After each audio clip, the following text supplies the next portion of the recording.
Hi, my name is Frank. If you are dealing with large data amounts, please join the show.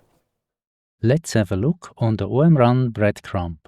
After starting the application, the OMrun Breadcrumb shows two icons. The first one is the business system and the second one is the default environment or the last selected environment.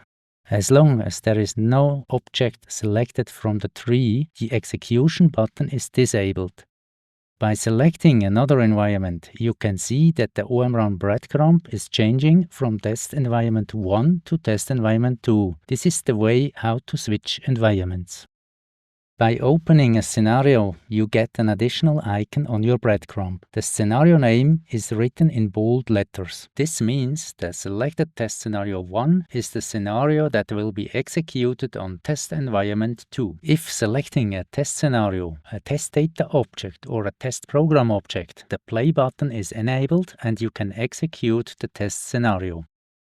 Selecting a test object, meaning a test program object or a test data object, adds 3 additional icons to the breadcrumb. There is component 1, which indicates this is the active component, the test object and its parameter list that is stored within the selected component.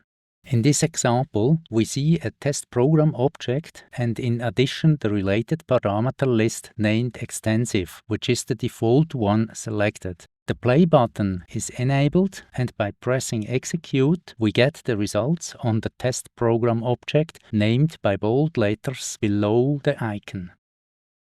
Opening a test data object changes the breadcrumb to the test data object icon. The behavior is similar to the behavior we saw with the test program object. The selected tab is the one that is shown in the breadcrumb and it's the one that is executed by pressing the play button.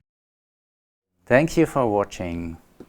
Check out our other sessions. Happy comparison and see you next time.